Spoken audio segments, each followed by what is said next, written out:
బరాబర్ అడుగుదాం. ఆర్టీసీ కార్మికులు సమ్మె చేయబట్టి 48 గంటలైతుంది. 48 గంటలుగా రాష్ట్రంలో ఆర్టీసీ బస్సులు తిరుగుతలేవు. ఏదో ప్రైవేటు బస్సులు, ప్రైవేటు ఆపరేటర్లు నడిపించే బస్సులను నడిపిస్తూ ప్రయాణికుల ప్రాణాలను రిస్క్లో పెడుతుంది ప్రభుత్వం. కానీ ఆర్టీసీ కార్మికులతోటి మాట్లాడతలేదు. దురదృష్టవశాత్తు ఆర్టీసీ కార్మికుల సమ్మె ఉధృతమవుతోంది. అక్కడక్కడ ఆత్మహత్యాయత్నాలు చేస్తున్నారు. మనకి ఇప్పటికే ముగ్గురు ఆత్మహత్యాయత్నం చేసినట్టుగా మనకు వార్తలు వస్తున్నాయి. మొదటిది ఈరోజు వరంగల్లో మనం చూసినాం. వరంగల్లో డ్రైవర్ శంకర్ గౌడ్ ఆత్మహత్యాయత్నం చేసిండు. ఒంటి మీద పెట్రోల్ పోసుకొని నిప్పంటించుకున్నాడు. 80% గాయాలైన ఆయనను ముందు ఎంజీఎం ఆసుపత్రికి, ఆ తర్వాత హైదరాబాద్కు తరలిస్తున్నారు ఆయనకు మెరుగైన చికిత్స అందించడం కోసం. ఒక పక్క నల్గొండలో ఇంకొక డ్రైవర్ ఆత్మహత్యాయత్నం చేసిండు. రావుల వెంకన్న అనే డ్రైవర్ ఆత్మహత్యాయత్నం చేసిండు. ఆయనని అక్కడ పక్కనున్న వాళ్ళు కాపాడినరు. ఆయన నిప్పంటించుకోకముందే అదృష్టవశాత్తు కాపాడినరు. ఇంకొకటి భద్రాచలం డిపోకు చెందిన ఇంకొక డ్రైవర్ లింగారెడ్డి, ఆయన కూడా ఆత్మహత్యాయత్నం చేసినట్టుగా వార్తలు వస్తున్నాయి. టీ న్యూస్ తరఫున ఒకటే విజ్ఞప్తి చేస్తున్నాం, దయచేసి ఉద్వేగానికి లోను కావద్దు. ఉద్యమం చేసి తెలంగాణ సాధించుకున్న రక్తం మనది. ఉద్యమం చేసి ఎవరి మెడలు ఎట్లా వంచాలనో మనకు తెలుసు. ఇక్కడ కాంగ్రెస్ పార్టీ అధికారంలోకి ఉంది. ఢిల్లీలో కాంగ్రెస్ పార్టీ అధికారంలో ఉన్నప్పుడు సోనియా గాంధీ మెడలు వంచి, ఢిల్లీలో కాంగ్రెస్ పార్టీ అధినాయకత్వం మెడలు వంచి తెలంగాణ సాధించుకున్నాం. ఇక్కడ కాంగ్రెస్ పార్టీ అధికారంలోకి ఉంది. వీళ్ళ మెడలు మనం వంచలేమా? మన హక్కులను మనం సాధించుకోలేమా? బరాబర్ అడుగుదాం. మనతో పాటు కమలాకర్ గౌడ్ గారు ఉన్నారు. కమలాకర్ గౌడ్ గారు, ముందుగా నేను ఒకటి రిక్వెస్ట్ చేస్తున్నా మీకు. ఆర్టీసీ కార్మికులను టీ న్యూస్ వేదికగా మీరు విజ్ఞప్తి చేయండి. భావోద్వేగానికి లోను కావద్దు, ఆత్మహత్యాయత్నాలు చేసుకోవద్దు, కొట్లాడి సాధించుకుందాం అనేది. నమస్కారం అండి. ఈరోజు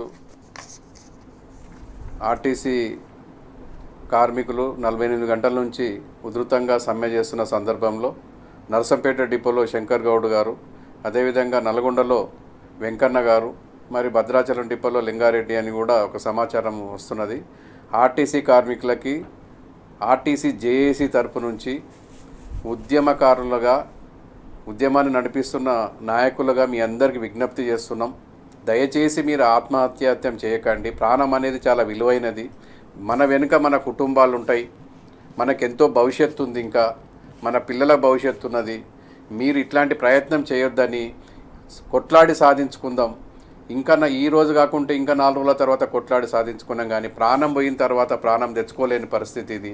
ఏదైనా తెచ్చుకోగలుగుతాం ప్రపంచంలో, కానీ ఒక ప్రాణాన్ని మళ్ళీ తెచ్చుకోలేం మనం. కాబట్టి మీ అందరికీ మేము విజ్ఞప్తి చేస్తున్నాం. మీ వెనుక మేము ఉన్నాం, మీరు మా ముందు ఉన్నారు. అందరం కలిసి కొట్లాడుతున్నాం. ఈరోజు ఇంకా కొట్లాడదాం, నిలబడి కొట్లాడదాం, ప్రభుత్వాన్ని నిలదీద్దాం, మంత్రులను నిలదీద్దాం, ముఖ్యమంత్రి గారిని నిలదీద్దాం, ప్రజల సహకారం తీసుకుందాం, సంఘాల సహకారం తీసుకుందాం, మేధావుల సహకారం తీసుకుందాం.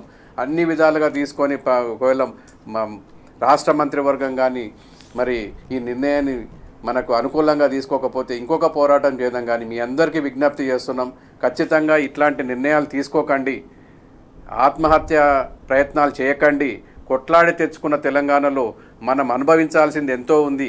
ఆర్టీసీని ఇంకా ముందుకు తీసుకుపోవాల్సిన అవసరం ఉంది. మన భవిష్యత్తు చాలా ఉంది. కాబట్టి మీ అందరికీ విజ్ఞప్తి చేస్తున్న ఆర్టీసీ కార్మిక సోదర సోదరీములందరూ కూడా, వాళ్ళ కుటుంబ సభ్యులు, మన వెనుక చాలామంది మన కుటుంబ సభ్యులు ఉన్నారు. ఇవాళ మనము ఈ విధంగా ఆత్మహత్యాయత్నం చేసేది వేరే రూపకంగా వెళ్తుంది. ఇది దయచేసి మీ అందరికి విజ్ఞప్తి చేస్తున్నాం. ఎవ్వరు కూడా ఆత్మహత్య చేయకండి. మనం సాధించుకున్నాం. ఇవాళ మరి మంత్రివర్గం కూడా ఒక నిర్ణయం తీసుకోవడం జరిగింది. ఇది ఏ విధంగా ముందుకు పోతుందో చూద్దాం. మీ అందరికీ విజ్ఞప్తి చేస్తున్నాం, అలాంటి పరిస్థితి తీసుకురావద్దని మళ్ళీ మీకు విజ్ఞప్తి చేస్తున్నాం. రైట్. కమలాకర్ గౌడ్ లాగానే టీ న్యూస్ కూడా ఆర్టీసీ కార్మికులకు విజ్ఞప్తి చేస్తుంది. దయచేసి ఆత్మహత్యలు సమస్యకు పరిష్కారం కాదు. దయచేసి ఆత్మహత్యలు చేసుకోకండి, ఆత్మహత్యాయత్నాలు చేసుకోకండి. బతికి ఉంటే ఏదైనా సాధించవచ్చు. మనం రాష్ట్ర ప్రభుత్వం ముందులో ఏ డిమాండ్స్ పెట్టినామో ఆ డిమాండ్స్ని మనం సాధించుకొని వాటిని అనుభవించే స్థాయిలో ఈరోజు మనం ఉన్నాం. కాబట్టి ఖచ్చితంగా మనం బతికి ఉంటేనే మనం బాగుంటాం, మన కుటుంబం బాగుంటుంది, ఆర్టీసీ బాగుంటుంది. అందుకే టీ న్యూస్ తరఫున కూడా విజ్ఞప్తి చేస్తున్నాం, దయచేసి ఆత్మహత్యల జోలికి పోకండి. కమలాకర్ గారు, మంత్రివర్గ సమావేశం జరుగుతుంది. మంత్రివర్గ సమావేశం తర్వాత మంత్రులు వచ్చి మాట్లాడినరు. ఆ మాట్లాడిన దాన్ని మీకు ఏమనిపించింది? సమస్య పరిష్కారమయ్యే దిశగా వాళ్ళు మాట్లాడినట్టు అనిపిస్తుందా? మంత్రివర్గం ప్రెస్ మీట్లో ఇవాళ రాష్ట్ర మా రవాణా శాఖ మంత్రి గారు మాట్లాడిందని చూస్తే సీరియస్నెస్ కనపడట్లేదు అక్కడ. మంత్రి గారు మాట్లాడుకుంటూ రేపో ఎల్లుండే అని అంటే అది ఎంత దూరం వెళ్తుందో ఒకసారి ఆలోచన చేయాలి. నిర్దిష్టమైన ముఖ్యమంత్రి గారు ఒకవేళ నిర్దిష్టమైన మీకు ఏదైనా సూచన చేసి ఉంటే దాన్ని అదే విధంగా చెప్పి ఉంటే మేము కూడా సంతోషించే వాళ్ళం. మిగతా మంత్రులు అయితే రేపే పిలుస్తారని చెప్తున్నారు, కానీ మా మంత్రి గారు మాత్రం ఈ రోజే కాదు ముందు నుంచి కూడా ఇది దాటవేసే ధోరణి తీసుకొచ్చి ఇంతవరకు తీసుకురావడం జరిగింది. మా మంత్రి గారు వల్లనే ఈ పరిస్థితికి వచ్చింది. ఇవాళ మా కార్మికులు ఆత్మహత్య చేసుకునే పరిస్థితి తీసుకొచ్చిందని నేను భావిస్తున్నాం. మంత్రి గారు కానీ ఇంకా ముందు గతంలో మేము ఏదైతే సమ్మె నోటీస్ ఇచ్చినామో అప్పుడు అదే మాట మాట్లాడిండు, ఈ సంవత్సరం అదే మాట మాట్లాడుతున్నాడు, కానీ సమస్య తీవ్రత ఆయన గుర్తిస్తలేడు. మరి ఆర్టీసీ కార్మికుల మీద సవితి ప్రేమ ఎందుకు? మరి ఆర్టీసీ కార్మికులు రెండవ శ్రేణి పౌరులా మాకు అర్థం కావడం లేదు. కాబట్టి మంత్రి గారు సీరియస్గా మీరు సమస్య పరిష్కారం దిశగా ప్రయత్నం చేసేటట్టయితే మేమైతే స్వాగతిస్తాం ఖచ్చితంగా. కానీ మీలో ఏదైతే అన్యోన్యత భావం ఉన్నదో దాన్ని న్యూనత భావం తొలగించాలని మేము విజ్ఞప్తి చేస్తున్నాం. రైట్. కమలాకర్ గౌడ్ గారికి అనిపించినట్టుగానే మాకు కూడా అనిపించింది. 3 మంత్రులు వచ్చి మాట్లాడిండ్రు, దాంట్లో 2 మంత్రులు మాట్లాడింది మనం చూసినాం. పొన్నం ప్రభాకర్ గారు, అట్లాగే శ్రీధర్ బాబు గారు, పక్కన దామోదర్ రాజనరసింహ గారు ఉన్నారు. ఆ తర్వాత ప్రభుత్వ సలహాదారుడు రాజ్యసభ ఎంపీ వేం నరేందర్ రెడ్డి గారు కూడా ఉన్నారు. ఆయన వరంగల్ జిల్లాకు సంబంధించిన వరంగల్ జిల్లాలో ఆత్మహత్యాయత్నం చేసిన శంకర్ గౌడ్తో ఆత్మహత్యాయత్నం చేయడంతో ప్రభుత్వం కదిలిపోయినట్టుగా అనిపించింది. అందుకే మంత్రివర్గ సమావేశం నడుస్తుండగానే 3 మంత్రులను పంపించి మీడియాతో మాట్లాడించింది. కానీ మీడియాతో మాట్లాడించిన తర్వాత ఎక్కడ కూడా కార్మికులకు భరోసా కలిగించే విషయం మాట్లాడలేదు. త్వరలోనే సమ్మె ముగించే విధంగా చర్యలు తీసుకుంటామని మాట్లాడలేదు. వాళ్ళు ఏం చెప్పినంటే రేపన్నా ఎల్లుండన్నా పిలిచి మాట్లాడతామని చెప్పేసి. మీకు అంతకంటే పెద్ద పనులు ఏమున్నాయి? ఆర్టీసీ ఉద్యోగులను ఎంత భావోద్వేగానికి లోనవుతున్నారంటే ఆత్మహత్యాయత్నాలు చేసుకోవడానికి కూడా వెనకాడతలేరు. అట్లాంటి ఆర్టీసీ ఉద్యోగులు అంత తీవ్రత ఉంటే, సమ్మె అంత తీవ్రత ఉంటే మీరు చాలా క్యాజువల్గా రేపో ఎల్లుండో వాళ్ళని పిలిచి మాట్లాడతాం, రేపు కానీ ఎల్లుండి కానీ పిలిచి మాట్లాడతాం, మంత్రివర్గ ఉపసంఘం ముందుగా సమావేశం అవుతుంది, మంత్రివర్గ ఉపసంఘం సమావేశం అయిన తర్వాత మేము చూస్తామనేది. ఈరోజు క్యాబినెట్ అవుతుంది కదా, క్యాబినెట్ మీటింగ్ అయిపోయిన తర్వాత మళ్ళీ ఇంకా మంత్రివర్గ ఉపసంఘం ఏంది? ఆ క్యాబినెట్లోనే మీరు మాట్లాడవచ్చు కదా, మాట్లాడి డైరెక్ట్గా కార్మికులను పిలిపించవచ్చు కదా. ఈరోజు ఏ రాత్రి అయినా వాళ్ళని పిలిపించి మాట్లాడవచ్చు కదా. కానీ ఆ పని మాత్రం చేస్తలేరు. ఆర్టీసీ జేఏసీ ఒక షెడ్యూల్ని విడుదల చేసింది. డ్రైవర్ శంకర్ గౌడ్ ఆత్మహత్యానికి ప్రభుత్వానిదే బాధ్యత అని ఆర్టీసీ జేఏసీ ప్రభుత్వాన్ని హెచ్చరించింది. భవిష్యత్ కార్యాచరణను ప్రకటించింది ఆర్టీసీ జేఏసీ. రేపు అన్ని డిపోల ముందు మౌన ప్రదర్శనలు చేస్తారు. ఎల్లుండి అన్ని డిపోలలో వంటవార్పు చేస్తారు. ఈ నెల 26న అన్ని రీజియన్లు జిల్లాల్లో కార్మికులు కవాతు నిర్వహిస్తారు. ఈ నెల 27న మంత్రులు, ఎమ్మెల్యేలు, ఎమ్మెల్సీలు, ఎంపీలకు వినతి పత్రాలు సమర్పిస్తారు. ఈ నెల 28న అన్ని డిపోల ముందు మహిళా ఉద్యోగులు బతుకమ్మతో నిరసన తెలుపుతారు. ఈ నెల 29న అన్ని డిపోల ముందు అర్ధనగ్న ప్రదర్శన ఆర్టీసీ కార్మికులు చేస్తారు. ఇది వాళ్ళ కార్యాచరణ ప్రకటించారు. ప్రభుత్వం స్పందించకపోవడం చూసి వాళ్ళ కార్యాచరణ ప్రకటించారు. కమలాకర్ గౌడ్ గారు, ఈరోజు మనం చూసినాం కొన్ని దురదృష్టకరమైన సంఘటనలు జరిగినాయి. దురదృష్టకరమైన సంఘటనలు ఎందుకు జరుగుతున్నాయంటే ఈ వార్తలు మనం చూస్తున్నాం. తాండూరులో ఆర్టీసీ కార్మికులు వంటవార్పు కార్యక్రమం చేసుకుంటామంటే టెంట్ హౌస్ వాళ్ళని సామాన్లు ఏనిస్తలేరు. టెంట్ హౌస్ వాళ్ళు సామాన్లు ఇస్తే మీ మీద కేసులు పెడతాము, ఇది చట్ట వ్యతిరేక సమ్మె చేస్తున్న వాళ్లకు మీరు మద్దతు ఇచ్చినట్టు అవుతుంది అని చెప్పి ఎందుకు ఇంత దారుణంగా ప్రవర్తిస్తుంది ప్రభుత్వం? ఒక తాండూరులోనే కాదు, అది మన దృష్టికి రావడం జరిగింది. నిన్నటికి ఈ రోజుకు పోలీసు వాళ్ళకు ఒక సూచన రావడం జరిగిందని పోలీసు వాళ్ళే మా డిపోల ముందు మా నాయకులకు చెప్పడం జరుగుతుంది. ఈరోజు ప్రతి ఒక్క డిపో దగ్గర ఎక్కడ కూడా టెంట్లు లేకుండా టెంట్లు మొత్తం ఎత్తేయడం జరిగింది. ఆ తర్వాత ఉప్పల్ డిపోలో ఉదయం మా కార్మిక సోదరులు అక్కడ జేఏసీ నాయకులు వంట వార్పు కార్యక్రమం చేయడానికి వంట సామాగ్రి తీసుకొస్తే మొత్తం ఆటో తీసుకుపోయి కూరగాయలు కానివ్వండి, పప్పు దినుసులు కానివ్వండి, మిగతా టెంటు సామాను కూడా ఆటోని మొత్తం తీసుకుపోయి డిపో లోపల పెట్టుకోవడం జరిగింది. అంటే నిర్బంధంగా ఇవాళ ఈ ఉద్యమాన్ని ఆపడానికి ప్రయత్నం చేస్తుంది ప్రభుత్వం. పోలీసు వాళ్ళు క్లియర్గా చెప్తున్నారు, మాకు పైనుంచి ఆదేశాలు ఉన్నాయి, ఈ రోజు నుంచి ఎట్టి పరిస్థితుల్లో మీరు డిపో పరిసరాల్లో మీరు కనపడొద్దు. అంటే ప్రభుత్వం సానుకూలంగా స్పందించినట్టయితే ఈరోజు ఒకవేళ మంత్రులు చెప్పిందే ఇదైతే మాకు మీ పట్ల కన్సర్న్ ఉంది, మేము మీ సమస్యల పట్ల తీవ్రంగా ఆలోచిస్తున్నాం, ఇవన్నీ చెప్తున్నట్టయితే ఈ పనులను ఎందుకు చేస్తుంది? సమ్మె చేస్తున్న వాళ్ళని అడ్డుకునే ప్రయత్నం ఎందుకు చేస్తుంది? ఇది ద్వంద్వ వైఖరి అని నేను భావిస్తానండి. ప్రభుత్వం చెప్పేది ఒకటి ఉంది, చేసేది ఒకటి కనపడుతుంది క్లియర్గా. ఇప్పుడు ఇదే ఇవాళ మంత్రి గారు చెప్పిన దాంట్లో ఇదే ముందుంటే అసలు ఈ సమస్యనే వచ్చేది కాదు కదా. వాళ్ళు చెప్పేది మీ వైపు మేము సానుకూలంగా చర్చలు చేసేది చేస్తూనే ఉంటారు. చర్చల కోసం మీరు తయారవుతున్నారు, మీరు తయారు కాండి. ఈరోజు క్యాబినెట్లో డిస్కస్ చేస్తున్నారు, మీరు డిస్కస్ చేయండి. మంత్రివర్గ ఉపసంఘం అంటున్నారు, డిస్కస్ చేయండి. కానీ సమ్మె చేస్తుంటే వాళ్ళేదో వాళ్ళ కార్యక్రమాలు చేస్తుంటే కార్యక్రమాలు చేసుకునేయకుండా ఒక పక్క పోలీసులను పంపిస్తుంటారు, ఇంకొక పక్క కార్మికులను సమ్మె ఎస్మా ప్రయోగిస్తుంటారు. అరెస్టులు కూడా చేసిండ్రండి కొన్ని డిపోలలో. ఇవాళ కల్లకుర్తి డిపోలో అరెస్ట్ జరిగింది. కొంతమంది మా మహిళా వాళ్ళ మీద కేసులు బుక్ అయినాయి.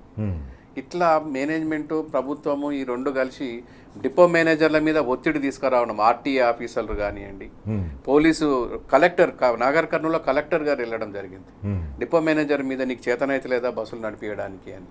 డ్రైవర్లను ఆర్టీఏ ఆఫీసు నుంచి డ్రైవర్ల ఫోన్ నెంబర్ లీస్టులు తీసుకొచ్చి రోడ్ల మీద నడిపి, ఆటోలు నడిపి, ట్రాక్టర్ డ్రైవర్లను నడిపి వాళ్ళని తీసుకొచ్చి ఇవాళ బస్సులు నడిపిస్తున్నారు. వాళ్ళని తీసుకొచ్చి బస్సులు నడిపిస్తే ఎన్నో ప్రమాదాలు జరిగినాయి. ఇవాళ మీరందరూ మనమందరం చూసే ఉంటారు. అదే ఇప్పుడు ఈ కార్మికులు ఇంత భావోద్వేగానికి లోను కావడానికి కూడా ప్రభుత్వ నిర్బంధం కూడా ఒక కారణమై ఉండే అవకాశం ఉంది. సమ్మె చేసుకుంటామంటే సమ్మె చేసుకొని ఇస్తలేరు, వంట వార్పు చేసుకుంటామంటే సామాన్లు ఎత్తుకపోతున్నారు, సామాన్లు టెంట్ హౌస్ వాళ్ళని సామాన్లు ఏనిస్తలేరు, ఎక్కడికక్కడ కార్మికులను నిర్బంధిస్తున్నారు. ఈ రకంగా చేయడం వల్ల ఒక రకంగా భావోద్వేగానికి లోనవుతున్నారు. అరే మీరు మా సమస్యలు పరిష్కరించరు, సమస్యలు పరిష్కరించండి అని చెప్పేసి మేము మా కార్యక్రమాలు చేస్తుంటే ఆ కార్యక్రమాలను కూడా ఆపుతారు. దీని అర్థం ఏంటంటే ఒక మెసేజ్ ఏం పోయిందంటే ఈరోజు కార్మికులకు అందరికీ ఈ ప్రభుత్వం సమస్యల పరిష్కారానికి సీరియస్గా లేదని మెసేజ్ పోయినట్టు కనిపిస్తుంది. అందుకే కార్మికులు భావోద్వేగానికి లోనవుతున్నారు. మేము భావిస్తున్నది కూడా అదే. ఈ సమస్య పరిష్కారం చేయాలని ప్రభుత్వం భావిస్తే ఎప్పుడో ఇంత దూరం వచ్చేది కాదు. ఇది మేము సమ్మె నోటీస్ ఇచ్చినప్పుడే ఏదో విధంగా పరిష్కారం చేసే ఆలోచన వాళ్ళకు ఉంటే అసలు ఇంత దూరం వచ్చేది కాదు. సరే, సమ్మె స్టార్ట్ అయింది. నిన్న అయితే అక్కడక్కడ కొన్ని సంఘటనలు జరిగినాయి. పోలీసు వాళ్ళు కొంచెం సహకరించారు కూడా. అక్కడక్కడ మా లోకల్గా మా నాయకులకు వాళ్ళకున్న కొంచెం అనుబంధంతో రిక్వెస్ట్ చేస్తే అక్కడ. కానీ ఈరోజు నైట్లో వాళ్ళకి స్ట్రిక్ట్ ఇన్స్ట్రక్షన్స్ వచ్చినాయని పోలీసు వాళ్ళే చెప్పడం జరుగుతుంది క్లియర్గా. రేపు కానీ మీరు డిపో పరిసరాల్లో కనిపిస్తే మిమ్మల్ని అరెస్ట్ చేస్తాం. ఇదే కూకట్పల్లి డిపో ఏరియాలో Kukatpally regional manager, deputy regional manager గారు మా నాయకుల వెంట పోలీసు వాళ్ళని తీసుకొచ్చి అరెస్ట్ చేయడానికి ప్రయత్నం చేసింది. అక్కడ కూకట్పల్లి ఎమ్మెల్యే గారు మాధవరం కృష్ణారావు గారు ఇన్వాల్వ్ అయ్యి ఆ మేడం నిలువరించి పోలీసు వాళ్ళకు కూడా చెప్పడం జరిగింది, శాంతియుతంగా మీ ఏదైతే నిరసన తెలియజేస్తున్నారో మీరు వాళ్ళ దొరికి ప్రజాస్వామ్యం ఎక్కడ కూడా హింసాత్మకంగా చేస్తున్నట్టు కనిపిస్తలేదు. మీరు అక్కడ నిలబడుతున్నారు, డిపోల మీద ముందర నిలబడుతున్నారు, నినాదాలు ప్రొటెక్షన్ మేము చేస్తున్నాం, మేము ప్రొటెస్ట్ చేస్తున్నాం అంతే. మా బాధ, మేము ఆవేదన మేము తెలియజేసుకుంటున్నాం, నిరసన తెలియజేస్తున్నాం, స్లోగన్స్ ఇస్తున్నాం. అక్కడ కూర్చొని 1 గంట 2 గంటలో అర్ధగంటలో కూర్చొని చేసి మళ్ళీ ఎక్కడో అక్కడ వెళ్ళిపోతున్నాం. దానికి ఆఫీసర్లు అత్యుత్సాహం, కొంతమంది ఆఫీసర్లు, ఆర్టీసీ ఆఫీసర్లు అత్యుత్సాహంతో పోలీసు వాళ్ళపైన ఫోర్స్. ఇదే మహేశ్వరం డిపోలో, ఇవాళ మహేశ్వరం డిపోలో కూడా పోలీసు వాళ్ళను అక్కడ డిపో మేనేజర్ గారు మీకు చేత కాదా, మీరు వాళ్ళని నిర్వహించలేరని వాళ్ళని రెచ్చగొట్టడం. ఇట్లా ఈ విధంగా డిపో మేనేజర్లు ఈ 5-6 సంవత్సరాలలో యూనియన్లు లేకపోవడం వల్ల సూపర్వైజర్లు, కింది స్థాయి అధికారులు ఆర్టీసీ కార్మికులను దమనకాండ చేసుకుంటూ వాళ్ళు ఇంకా అదే దాంట్లో ఉన్నారు. ఈ ఆర్టీసీ కార్మికులు మాకు ఎదురు మాట్లాడతారా అనే ధోరణితోటి కొంతమంది చాలా దురదృష్టం. వాస్తవానికి కాంగ్రెస్ పార్టీ అధికారంలోకి రావడం కోసం 6 గ్యారెంటీలు ఇచ్చింది. 7వ గ్యారెంటీగా రాష్ట్రంలో నిరసన ప్రకటించే హక్కు, ఉద్యమాలు చేసుకునే హక్కు 7వ గ్యారెంటీగా ఇస్తామని చెప్పింది. కానీ ఈరోజు ఆర్టీసీ కార్మికులు శాంతియుతంగా నిరసన చేస్తుంటే వాళ్లకు అనేక చోట్ల ఆటంకాలు కలిగిస్తుంది. వాళ్ళ ఉద్యమానికి మోకాళ్ళు కాళ్ళ మధ్యలో కట్టెలు పెడుతుంది, వాళ్ళని ఏ పని చేయనిస్తలేదు, ఉన్నతోద్యోగులను వాడుకొని కింది వాళ్ళని బెదిరిస్తుంది. అట్లనే ఆర్టీసీ కార్మికులు ఒక పక్క డ్రైవర్లు, కండక్టర్లు సమ్మె చేస్తుంటే సికింద్రాబాద్ రీజియన్లో ఈరోజు ఒక ప్రకటన విడుదల చేసిండ్రు, తాత్కాలిక పద్ధతిలో పనిచేసేందుకు డ్రైవర్లు, కండక్టర్లు కావాలని. ఈరోజు ఆర్టీసీ కార్మికుల పక్షాన మనం బరాబర్ అడుగుతున్నాం, ప్రభుత్వాన్ని బరాబర్ అడుగుతున్నాం. కార్మికులు సమ్మె చేస్తుంటే ఎందుకు వాళ్ళను నిర్బంధిస్తున్నారు, ఎందుకు వాళ్ళ నిరసన కార్యక్రమాన్ని చేసుకొని ఇస్తలేరు, ఎందుకు వాళ్లకు అనుమతిస్తలేరు, ఎందుకు వాళ్ళని ఎక్కడికక్కడ నిర్బంధిస్తున్నారు, ఎందుకు వాళ్ళని అరెస్టులు చేసేదాకా పోతున్నారు. మీరు ఈ రకంగా ప్రభుత్వం ఈరోజు ఈ రకంగా ప్రవర్తించడం వల్లనే కార్మికులు భావోద్వేగానికి లోనవుతున్నారు. 7వ గ్యారెంటీగా రాష్ట్రంలో నిరసన ప్రకటించే హక్కు కూడా ఉంటుందని చెప్పిన మీరు ఈరోజు కార్మికులు వాళ్ళు శాంతియుతంగా చేస్తుంటే మీరు వాళ్ళని అణచివేయడం వల్లనే భావోద్వేగానికి కార్మికులు లోనవుతున్నారు. మళ్ళీ పెద్ద పెద్ద మాటలు చెప్తందుకు మాత్రం ముందుకు కెమెరా ముందుకు వచ్చేసి చెప్తారు, మీ సమస్యలను మేము అర్థం చేసుకుంటున్నాం, భావోద్వేగానికి లోను కావద్దు, ఆత్మహత్యాత్నాలు చేయొద్దు, ఆత్మహత్యాత్నం పరిష్కారం కాదు అని చెప్తుంటారు. ఎందుకు ఇట్లా చేస్తున్నారు? మరొక పక్క సమ్మె మీద కార్మికుల పట్ల సానుభూతి ఉందని ప్రకటిస్తూనే ఒక పక్క మీరు తాత్కాలిక పద్ధతిలో డ్రైవర్లు కండక్టర్లు కావాలని చెప్పి మీరు ఒక అడ్వర్టైజ్మెంట్ ఇప్పిస్తారు. ఎవరు అనుమతి ఇచ్చిండ్రు? పొన్నం ప్రభాకర్ గారు మీరు అనుమతించినరా? సికింద్రాబాద్ రీజన్ డైరెక్టర్కి మీరు ఈ రకంగా తాత్కాలిక పద్ధతిలో డ్రైవర్లను కండక్టర్లు తీసుకోండి మీరు ఒకవేళ అనుమతి ఇచ్చినరా? ఒకవేళ మీరు అనుమతి ఇచ్చినట్టుంటే ఇది మీ ద్వంద్వ వైఖరికి ఒక ఉదాహరణ. ఒక పక్క మీరు సానుభూతి ఉందంటారు, కార్మికులతో మాట్లాడతామంటారు, కానీ మరొక పక్క ఇట్లాంటి కార్యక్రమాలు చేస్తూ ఉంటారు. కమలాకర్ గౌడ్ గారు చూసిండు కదా మీరు ఆ ప్రకటన, ఎట్లా చూస్తున్నారు మీరు ఆ ప్రకటనని? ఎందుకు ఇచ్చింది అనుకుంటున్నారు? అది ఇస్తే సమ్మె ప్రభావం తగ్గిపోతుందనా? సమ్మెను నిర్వీర్యం చేసే ప్రయత్నంలో ఇదొక భాగం. నిష్ణాతులు కానీ డ్రైవర్లను కండక్టర్లను తీసుకొచ్చి వాళ్ళ ఆర్టీసీ మేనేజ్మెంట్ ఏదైతే బస్సులు నడపాలని, కండక్టర్లు అయితే రావట్లేదు, డ్రైవర్ సోదరులు ఎవరైతే ఉన్నారో టికెట్లెస్ బస్, అది బస్సులో ఏ బస్సులో కూడా టికెట్లు కొట్టట్లేదు. టిమ్మిషన్ ఒకవేళ ఇచ్చినా ఆ కండక్టర్ కానీ జోబులో పెట్టుకొని ఆయన ఫోన్పేకు డబ్బులు కొట్టించుకుంటున్నాడు, పర్సనల్ ఫోన్పేకి. డిపార్ట్మెంట్కి ₹1 కూడా చెల్లించని పరిస్థితి ఇవాళ. ఫ్రీగా బస్సులు తిప్పుతున్నారు ఇవాళ. ఇంకోటి ఇవాళ ఎన్నో ఇప్పటికీ 4-5 ఒక్క రోజులనే ఇవాళ 4-5 యాక్సిడెంట్లు జరిగినాయి. బర్కత్పుర డిపోలో ఉదయం బస్సు గేట్లనే గుద్దిపడేసిండు ఆ డ్రైవర్, ప్రైవేట్ డ్రైవర్. అదేవిధంగా పల్లె వెలుగు బస్సు ఒకటి ఆటోను గుద్దడం జరిగింది, పోలీసు వ్యాన్ ఒక డ్రైవర్ గుద్దడం జరిగింది. వీళ్ళంతా ఎక్స్పర్ట్స్ కానీ డ్రైవర్స్ ఇవాళ. ఆర్టీసీలో బస్సు నడిపించడం అంటే అంత సామాన్యమైన పని కాదు. ఆర్టీసీలో డ్రైవర్గా ఉద్యోగం వచ్చిన వాళ్ళు ఎంత డ్రైవింగ్ అనుభవం ఉన్నా కూడా మళ్ళీ ఆర్టీసీ డ్రైవింగ్ స్కూల్కి పోవాల్సిందే, అక్కడ డ్రైవింగ్ స్కూల్కి పోయి అక్కడ మళ్ళీ బస్సులు నడపవలసిందే. ఆర్టీసీ ఒక పద్ధతి ప్రకారం బస్సులు నడిపిస్తారు, ఆ పద్ధతి ప్రకారం ఎట్లా నడిపించాలో తెలియాల్సిందే. లారీలు నడిపించిన వాళ్ళకు హెవీ వెహికల్ కాబట్టి, ఇది కూడా హెవీ వెహికల్ కాబట్టి నడిపించవచ్చు అనుకుంటే ఆ లారీ నడిపించినట్టు నడిపిస్తారు, ఆ లారీ యాక్సిడెంట్ అయినట్టే యాక్సిడెంట్. ప్యాసింజర్ వెహికల్ నడపడం అనేది చాలా బాధ్యతతో కూడుకున్నది. అదో హైదరాబాద్ సిటీలో నడపడం ఇంకా రిస్క్తో కూడుకున్నది. ఇక 3 మాసాల ఏదైతే ట్రైనింగ్ ఇస్తారు హైదరాబాద్ సిటీలో ఆర్టీసీ డ్రైవర్, ఖచ్చితంగా 3 మాసాల ట్రైనింగ్ తర్వాత 1, 2, 3 సార్లు డ్రైవింగ్ టెస్టులు పెట్టిన తర్వాతనే అప్పుడు ఆయనని డిపోలకు అలాట్ చేస్తారు. ఆ పరిస్థితుల్లో ఇవాళ ఆర్టీసీ డ్రైవర్లు, నిష్ణాతుల డ్రైవర్లు యాక్సిడెంట్ రేస్ చాలా తక్కువ ఇండియాలోనే, ప్రపంచంలోనే కూడా. హైదరాబాద్ ఇంత క్రౌడ్ ఏరియాలో కూడా చాలా తక్కువ యాక్సిడెంట్స్ రేటు. మరి ఇవాళ వీళ్ళు ట్రాక్టర్ డ్రైవర్లను, ఆటో డ్రైవర్లను తీసుకొచ్చి ఇవాళ ప్రజల మీదకి పంపిస్తున్నారని అంటే ఇది ప్రజల ప్రాణాలతో చెలగాటమాడే ఈ ప్రయత్నంగా మాకు అనిపిస్తున్నది. చాలా ప్రమాదకరం ఇది. మేము దాన్ని తీవ్రంగా ఖండిస్తున్నాం. ఇది ఇట్లాంటి చర్యలు కార్మికులను రెచ్చగొట్టడము, కార్మిక నాయకులను రెచ్చగొట్టడము, ఇలాంటి చర్యలు చేయబట్టి ఇవాళ ఆత్మహత్యకు ప్రయత్నం చేస్తున్నారు. ప్రభుత్వము మా సమస్య పరిష్కారం చేసే దిశగా కనపడట్లేదు. ఇవాళ మేము ఏమైపోతామనే ఒక ఆత్మన్యూనత భావం కార్మికులు రావడం వల్లనే ఈ ఆత్మహత్యలు వాళ్ళు చేసుకుంటున్నారు. దయచేసి మీ అందరికి మరొకసారి విజ్ఞప్తి చేస్తున్న కార్మిక సోదరులారా, సోదరిమణులారా, అలాంటి ప్రయత్నాలు మాత్రం చేయకండి. ఇంకొకసారి ఎక్కడ కూడా జరగొద్దు. కొట్లాడుదాం, మనం పోరాడుదాం. జేఏసీ ఆల్రెడీ 5 రోజుల కార్యాచరణ ప్రకటించడం జరిగింది. ఆ విధంగా మనం ప్రదర్శనలు చేసుకుంటూ పోదాం, నిరసనలు తెలియజేసుకుంటూ పోదాం, ప్రభుత్వం మీద ఇంకా ఒత్తిడి తీసుకొద్దాం. రాజకీయ పార్టీలో ఎవరైతే సపోర్ట్ చేయడానికి ముందుకు వస్తున్న బీజేపీ రామచంద్రరావు గారు ప్రకటన చేయడం జరిగింది, టీఆర్ఎస్ పార్టీ ప్రకటన చేయడం జరిగింది, వివిధ సిపిఐ, సిపిఎం పార్టీలు వాళ్ళు కూడా మనకు మద్దతుగా ఉంటున్నారు. వాళ్ళందరి సహకారం తీసుకొని మనం ఇంకా గట్టిగా పోరాడదాం. తెలంగాణ తెచ్చుకున్న, రాష్ట్రాన్ని తెచ్చుకున్న, సాధించుకున్న ఆర్టీసీ కార్మికులు మనం ఆ రోజు ప్రధాన భూమిక పోషించి తెలంగాణ రాష్ట్రం సిద్ధించుట్లో ప్రథమ భాగంలో మనం ఉన్నాం. కాబట్టి ఆర్టీసీ సమస్యలు పరిష్కారం ఇవాళ కాకపోతే రేపైతాయి, కానీ మీరు మాత్రం అలాంటి ప్రయత్నం చేయొద్దని మీ అందరికి మరొకసారి విజ్ఞప్తి చేస్తున్నాం. ఇంకొకటి, ఇప్పుడు తాత్కాలిక కండక్టర్లు, తాత్కాలిక డ్రైవర్లు కావాలని చెప్పేసి వాళ్ళు నోటిఫికేషన్ యాక్చువల్గా లేబర్ చట్టం ప్రకారం అట్లా తీసుకోవచ్చు అంటారా? ఇది ఇప్పుడు కాదండి, మేము కొట్లాడేది కూడా అదే విషయం అండి. మా దాంట్లో ఒకటి ఉంది. ఇది మేము ఏదైతే 29-32 డిమాండ్లు పెట్టామో ఇది ఒక సిస్టమ్. ఇది ఆర్టీసీ తెలంగాణ తెచ్చుకున్నది ఎందుకంటే నీళ్లు, నిధులు, నియామకాలు. తెలంగాణ ఆర్టీసీలో గత 14 సంవత్సరాల నుంచి కూడా నియామకాలు లేవు. సరే ఈ ప్రభుత్వం వచ్చిన తర్వాత నియామకాలు వేస్తామని 3028 పోస్టులు వేస్తామని గత 2 సంవత్సరాల క్రితం ప్రకటించారు ఇదే ట్రాన్స్పోర్ట్ మినిస్టర్ గారు. అది అటకెక్కింది, ఎక్కడికో వెళ్ళిపోయింది. ఇప్పుడు ఏదైనా కానీ ఒక రిక్రూట్మెంట్ జరిగితే దాంట్లో అన్ని రూల్స్ అండ్ రెగ్యులేషన్స్ ఉంటాయి, కేటగిరీ వైజ్ ఉంటుంది. దాంట్లో కులాల ప్రాతిపదికన రూల్ ఆఫ్ రిజర్వేషన్ ప్రకారంగా రిక్రూట్మెంట్ జరుగుతుంది. ఇవాళ మీరు ప్రైవేట్ ఏజెన్సీల ద్వారా థర్డ్ పార్టీ ద్వారా తీసుకుంటున్నారు ఆర్టీసీ డ్రైవర్ కండక్టర్లను. మేము ఊహించలేదు ఇది. తెలంగాణ రాష్ట్రంలో ఇలాంటి పరిస్థితి వస్తుందని మేమైతే ఊహించలేదు. మేము ఆశ్చర్యానికి గురవుతున్నాం.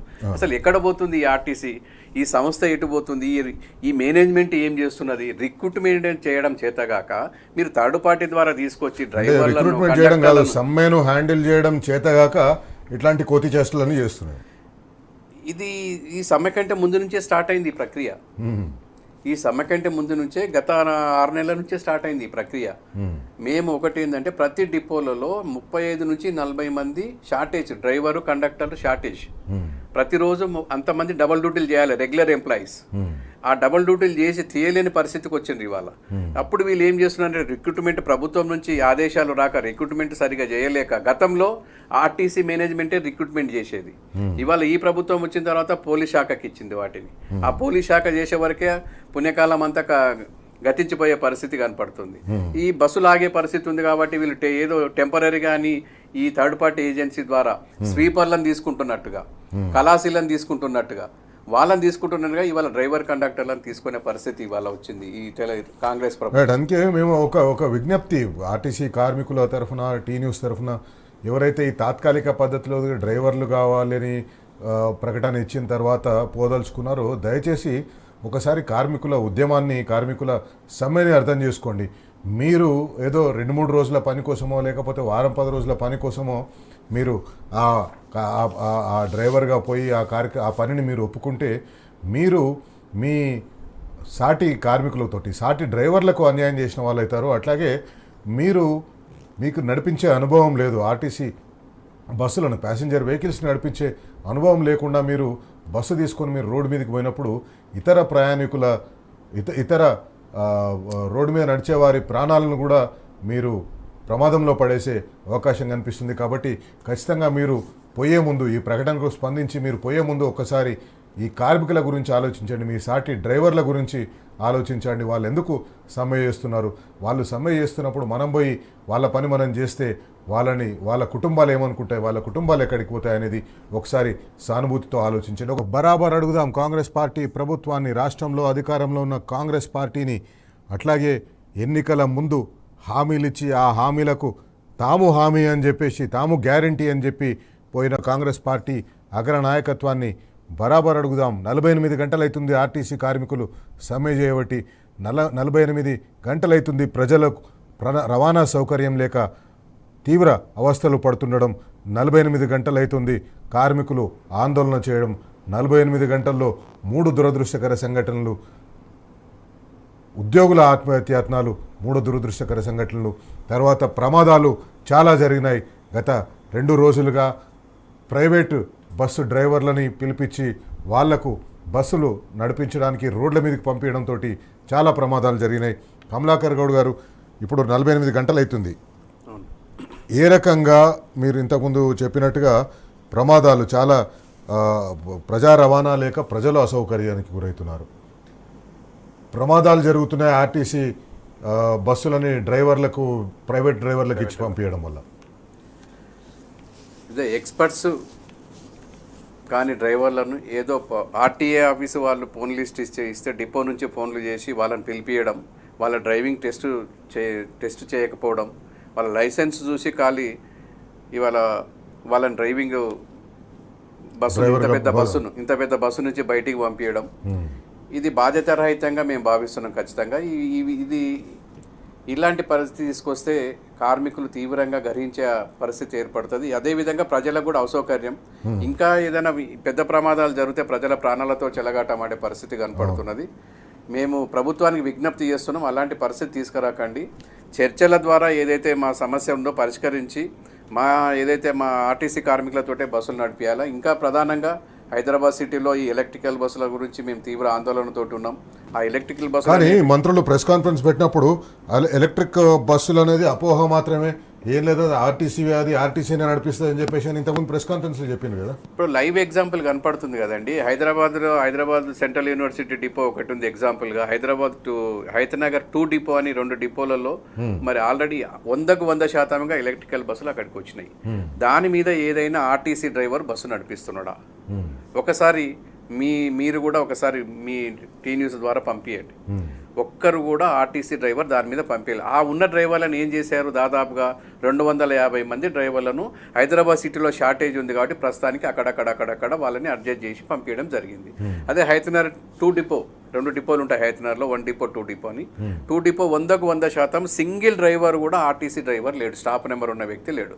మొత్తం ఛత్తీస్గఢ్ నుంచి, మహారాష్ట్ర నుంచి, కర్ణాటక నుంచి డ్రైవర్లను తీసుకొచ్చి ఇక్కడ వాళ్ళకి మా తార్నాక్ హాస్పిటల్లో మెడికల్ టెస్టులు చేసి ఇవాళ వాళ్ళని ఎలక్ట్రికల్ బస్సుల మీద ట్రైనింగ్ ఇప్పించి ఇక్కడ వాళ్ళని పాస్ చేయించి ఇక్కడ బస్సులు నడిపిస్తున్నారు. కానీ వాస్తవం ఇంత భయంకరంగా ఉంటే మంత్రి ఎంత ధైర్యంగా చెప్తున్నాడంటే ఇవన్నీ అపోహలు మాత్రమే, ఎలక్ట్రికల్ బస్సుల మీద అపోహలు మాత్రమే, ఎలక్ట్రికల్ బస్సులో ఉండే డ్రైవర్లు అందరూ ఆర్టీసీ డ్రైవర్లే అన్నట్టుగా మంత్రి చెప్తున్నాడు. మరి ఇప్పుడు అదే విషయం చెప్తే ఆర్టీసీ ఎండి గారు నాగిరెడ్డి గారు ఏప్రిల్ 1వ తారీఖున 1వ తారీఖున ఒక సర్క్యులర్ ఇవ్వడం జరిగింది క్లియర్గా.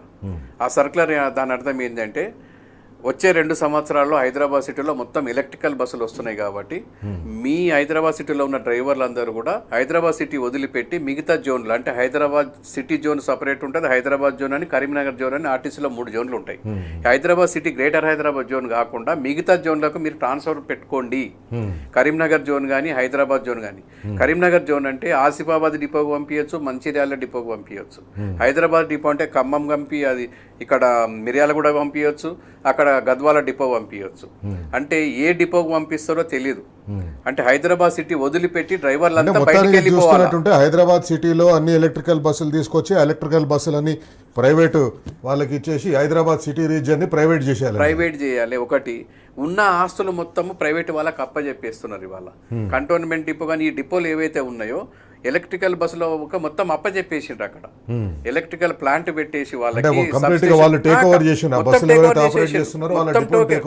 ఒక కండక్టర్ మాత్రమే ఆర్టీసీ వాళ్ళు ఉంటారు దాంట్లో. మిగతా సిబ్బంది సూపర్వైజర్ ఉండరు, సూపర్వైజర్ ఉండరు, మెకానికల్ అసలే ఉండరు, డ్రైవర్లు అసలే కాదు. బస్సు ప్రైవేట్ ఇది. ఒక బస్సు బోర్డు మాత్రమే టీఎస్ఆర్టీసీ అని ఉంటుంది అంతే. అక్కడ మోనోగ్రామ్ మాత్రమే ఉంటది. టీఎస్ఆర్టీసీ పేరు చూసుకొని ప్రైవేట్ వాళ్ళు బస్సులు నడిపించుకుంటున్నారు, ఆస్తులు ఆక్రమించుకుంటున్నారు. మా బాధ అంత ఏంటంటే 94 ఏళ్ళ ఆర్టీసీ చరిత్ర, నిజాం స్టేట్లో ఏదైతే ఈ ఆర్టీసీని స్థాపించారు ఆనాడు తెలంగాణలో, ఇవాళ ఈ ప్రభుత్వం రేవంత్ రెడ్డి గారి ప్రభుత్వం మొత్తం ప్రైవేటు వాళ్ళకి అప్పచెప్పే జేబిఎం కానీ ఒలెక్ట్రా కంపెనీలకు అప్పచెప్పే ప్రయత్నం చేస్తుంది. ముఖ్యమంత్రి గారే స్వయంగా చెప్తున్నారు వచ్చే 2 సంవత్సరాల్లో మొత్తం హైదరాబాద్ సిటీలో ఎలక్ట్రికల్ బస్సులు వస్తాయి ఆర్టీసీ నుంచి అని.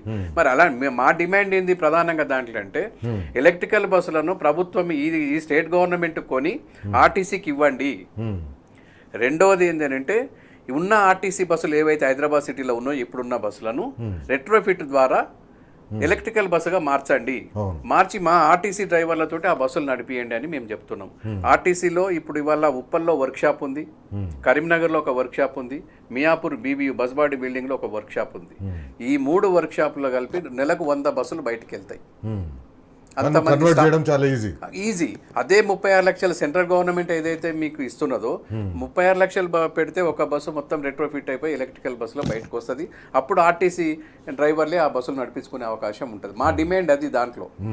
కానీ ముఖ్యమంత్రి గారు కానీ మా పొన్నం ప్రభాకర్ గారు చెప్పేది ఏంటంటే ఎవరికి ఉద్యోగాలు మీరు ఉద్యోగాలు తీసేస్తారని మీరేం చెప్తలేరు. మేము కూడా ఎక్కడ మా ఉద్యోగాలు ఎక్కడ పోవు. కానీ మీరేమంటున్నారు హైదరాబాద్ సిటీ వదిలిపెట్టిపోవాల్సిన పరిస్థితి వస్తుందని మా ఎండి గారు క్లియర్ సర్క్యులర్ ఇచ్చిండ్రు. అక్కడ పొగబెడుతున్నారు మీరు. మరి మేము ఎక్కడ ఇవాళ 35 ఏళ్ల సర్వీసు అంటే 58-59 ఏళ్ల సర్వీస్ అయిన ఒక డ్రైవరు ప్రమోషన్ లేకుండా ఏం లేకుండా అదే ఒకటే కేటగిరీలో ఉద్యోగం చేస్తున్నాడు. ఇవాళ ఆయన తీసుకుపోయి మీరు ఎక్కడ పంపిస్తున్నారు? మీరు ఇవాళ కరీంనగర్ అవతల ఎక్కడో ఏదో డిపోకు పంపించే ప్రయత్నం రిటైర్ అయ్యే ముందు ఆయనని ట్రాన్స్ఫర్ పేరు మీద పంపిస్తున్నారు. అసలు జోనల్ విధానము రీజనల్ విధానం రెండు నినాదాలు ఉంటాయి. ప్రమోషన్ ఇప్పుడు ఏ జోన్లో పోయి సీనియారిటీ ఉంటుంది ఆయనది. అక్కడ జూనియర్ ఎవరైతే ఉంటారో ఆయనకు ప్రమోషన్ వస్తుంది. ఈయన పోయి ఆ డిపోలో పోయి చేతులు ప్రెషర్ అయిపోతాడు అక్కడ ఈయన. ఇంకా ప్రమోషన్ హైదరాబాద్ సిటీలో ప్రమోషన్లు ఎందుకు ఉంటాయండి? ఇంక ఉండవు కదా, ప్రమోషన్లు ఉండవు. లేదు వీళ్ళ సీనియారిటీ కాపాడతామంటే అక్కడ ఉన్న వాళ్ళు ఆందోళన చేస్తారు, అక్కడ ఉన్న వాళ్ళ సీనియారిటీ కుదరదు. అట్లా కుదరదు. ఒక జోన్ వాళ్ళని ఇంకో జోన్ సీనియారిటీలో కుదరదు. అది ఇంపాసిబుల్. అది చాలా కష్టం. అది చేయలేని పరిస్థితి. అది మేము దాన్ని కొట్లాడుతున్నాం. ఎందుకని అంటే ఏ జోన్లో రిక్రూట్మెంట్ అని ఆ జోన్లోనే ఉండాలి. హైదరాబాద్ సిటీ వదిలి మేము బయటికి వెళ్ళము. ఇది ఇవాళ మా ప్రధానమైన డిమాండ్. అది 32వ డిమాండ్గా 31 డిమాండ్లో మేము నోటీస్ ఇచ్చిన తర్వాత, ఎండి గారి సర్కులర్ ఇచ్చిన తర్వాత 32వ డిమాండ్గా మేము దాన్ని కోరిజెండా పెట్టి ఇవ్వడం జరిగింది. అంటే ప్రభుత్వం ఏంటంటే ఒకవైపు మేము సమ్మెకు సిద్ధమవుతుండే సమ్మె నోటీస్ ఇస్తే పుండు మీద కారం చల్లినట్టుగా ఇట్లాంటి సర్కులర్లు ఇచ్చి సర్కులర్లు లేకపోతే ఆ తాండూరులో పోలీసు ఇచ్చినట్టు నోటీస్ ఇవ్వడం. రేపటి నుంచి మీరు కార్యాచరణ ప్రకటించారు. ఎట్లా అమలు చేస్తారు ఈ కార్యాచరణ? ఏం చేస్తున్నారు? ఇప్పటికే మా కార్మికుల నుంచి ఊహించని స్పందన ఉన్నది. ఆవేశాలకు భావోద్వేగాలకు గురవుతున్న సందర్భాలు చాలా ఉన్నాయి. మేము ఆల్రెడీ మా జేఏసీగా రేపు ఏదైతే ప్రతి డిపో ముందల మౌన ప్రదర్శనని ఎక్కడ కూడా వైలెన్స్ ఉండకుండా సామరస్యంగా మౌన ప్రదర్శన చేయని ఒక డిపో ముందు ఏరియాలో ఒక మౌన ప్రదర్శన చేయాలని నిర్ణయం తీసుకోవడం జరిగింది. అదేవిధంగా వంట వార్పు కార్యక్రమం ఎల్లుండి వంట వార్పు కార్యక్రమం. అదేవిధంగా 26వ తారీఖున అన్ని రీజన్ల కార్మికుల కవాతు అర్ధనగ్న ప్రదర్శన కానీ కార్మిక కవాతుగా నిర్వహించి ఈ ప్రభుత్వానికి నిరసన చేయాలని జేఏసీగా నిర్ణయం తీసుకోవడం జరిగింది. 27వ తారీఖు నాడైతే స్థానిక ఎవరైతే ఉంటారో మంత్రులు, ఆ జిల్లాకు సంబంధించిన వాళ్ళు, ఏ జిల్లాకు ఆ జిల్లా ఎమ్మెల్యేలు, ప్రజాప్రతినిధులు ఇంకెవరంటే వాళ్ళ సపోర్ట్ తీసుకోవాలి. వాళ్ళకు సమస్యలు ఎందుకనంటే ఇప్పుడు ఎలక్షన్లలో ఆర్టీసీ కార్మికుల సపోర్ట్ ఖచ్చితంగా తీసుకున్నారు. వాళ్ళ పిలిచి మరీ మీకు మేము సపోర్ట్ చేస్తామని సపోర్ట్ తీసుకున్నారు. ఇవాళ ఎవరు కూడా మొహం చాటేస్తున్నారు చాలామంది. అట్లా వాళ్ళకు మేము అంతా వినతి పత్రాలు ఇవ్వాలని నిర్ణయం తీసుకోవడం జరిగింది. అదేవిధంగా 28వ డిపోల ముందల 28వ తారీఖు నాడు మహిళా ఉద్యోగులతోటి బతుకమ్మ. ఇది మన తెలంగాణ ఉద్యమంలో కూడా బతుకమ్మ ఒక పందాగా మారింది. ఖచ్చితంగా ఈ విధంగా మేము 29వ తారీఖు నాడు కూడా అర్ధనగ్న ప్రదర్శన అనే కార్యక్రమం తీసుకోవడం జరిగింది. ఇది మీ ద్వారా మేము మా కార్మికుల సోదరులందరూ కూడా, మా జేఏసీ నాయకులకు అందరూ కూడా, డిపోలలో జిల్లాలలో వాళ్ళందరూ కూడా జేఏసీ ఏదైతే ఈ కార్యక్రమం ప్రకటించిందో మీరు రేపటి నుంచి ఖచ్చితంగా దాన్ని నిర్వహించాలని మీ ద్వారా మేము కోరుకుంటున్నాం. అదేవిధంగా ప్రభుత్వానికి ఇంకొకసారి విజ్ఞప్తి చేస్తున్నాం. సమస్య పరిష్కారం ఇంకా తీవ్ర రూపం దాల్చకముందే ఇప్పుడు ఏదో చిన్న ఇవాళ 2వ రోజే ఈ విధంగా ఉంది, కార్మికుల ఆవేశము ఈ విధంగా ఉందంటే రేపు ఇంకా వేరే విధంగా వచ్చే పరిస్థితి ఉంటుంది. కాబట్టి మీరు ఏదైతే మంత్రులుగా, మీరు ఏదైతే ముఖ్యమంత్రి గారి ఆదేశానుసారంగా రేపు చర్చలకు ఈ రోజు నైటే పిలవచ్చు. అసలు వాళ్ళు తలుచుకుంటే పెద్ద ఇష్యూ కాదు అది. కానీ మరి రేపు ఎల్లుండి అని ఒక మంత్రి గారు చెప్తారు, శ్రీధర్ బాబు గారు అయితే రేపే పిలుస్తారని చెప్తారు. సరే, సంతోషం. రేపు పిలిచే అంత మంచిది. Thank you. సమయం మించిపోయింది. కమలాకర్ గౌడ్ గారు, ఆర్టీసీ కార్మికులకు టీ న్యూస్ తరఫున ఒకటే విజ్ఞప్తి. దయచేసి భావోద్వేగానికి లోను కాకండి, ఆత్మహత్యాయత్నాలు చేయకండి. ఆత్మహత్యలు సమస్యకు పరిష్కారం కావు. అవి సమస్యను మరింత జటిలం చేస్తాయి, మీ కుటుంబాలని రోడ్డు పాలు చేస్తాయి. మొత్తం ఆర్టీసీ మీ సహచర ఉద్యోగులందరినీ కూడా భావోద్వేగానికి లోను చేస్తాయి. కాబట్టి దయచేసి ఆత్మహత్యాయత్నాలు ఆపండి. ఆత్మహత్యలు చేసుకోవడం సమస్యకు పరిష్కారం కాదు. ఇది ఇవాల్టి బరాబర్ అడుగుదాం. రేపు మరో అంశంతో మళ్ళీ కలుసుకుందాం. అంతవరకు సెలవు. నమస్తే. జై Telangana. Stay tune to T news.